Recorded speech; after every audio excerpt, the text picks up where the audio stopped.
이스라엘군이 대낮에 가자 지구 주택가를 급습해 지난해 10월에 납치된 인질 4명을 구출했습니다. 하지만 이 과정에서 대규모 공습과 폭격이 이어지면서 민간인 등 200여 명이 목숨을 잃어 또다시 전쟁 범죄 논란을 불러오게 됐습니다. 국제부 취재기자 연결합니다. 박영진 기자. 네, 국제부입니다. 네, 이스라엘군이 억류된 인질 중에서 4명을 구출했다고요? 네, 지난해 10월 하마스에 납치됐던 인질 4명이 245일 만에 구출됐습니다. 여성 1명과 남성 3명인데요. 모두 이스라엘 남부 레임 키부트에서 열린 음악 축제에서 하마스에 붙잡혀갔던 사람들입니다.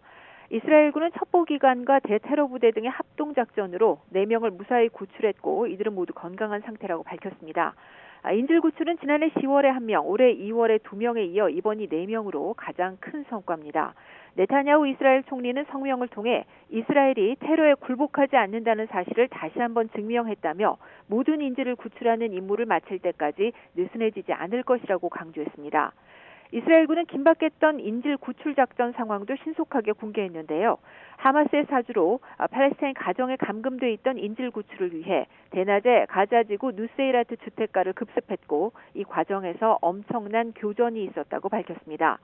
작전에 투입된 특수부대가 총격과 포격을 받자 이를 엄호하기 위해 공습과 포격을 가했다는 설명입니다. 작전을 위해 수주에 걸쳐서 필요한 정보를 모았고 또 인질이 억류된 것으로 추정되는 건물 모형을 바탕으로 집중 훈련을 했다고도 덧붙였습니다. 네, 그런데 이 과정에서 200명 넘는 가자 주민의 희생이 따랐다고요?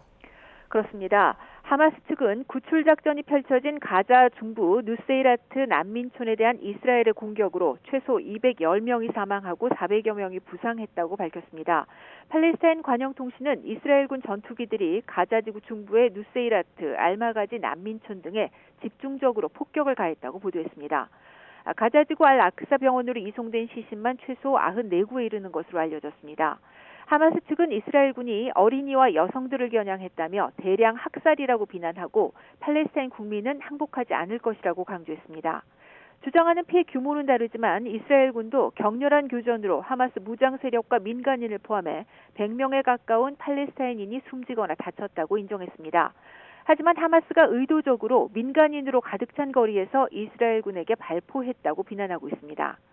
한편 이번 이스라엘의 공격과 관련해 마흐무드 아바스 팔레스타인 대통령은 유엔 주재 팔레스타인 특사에게 안보리 긴급회의를 요청할 것을 지시했습니다. 이스라엘은 이번 인질 구출 작전을 성공적이라며 대대적으로 내세운 가운데 하마스가 민간인 학살극이라고 반박하면서 또다시 전쟁 범죄 논란이 일게 됐습니다. 지금까지 국제부에서 전해드렸습니다.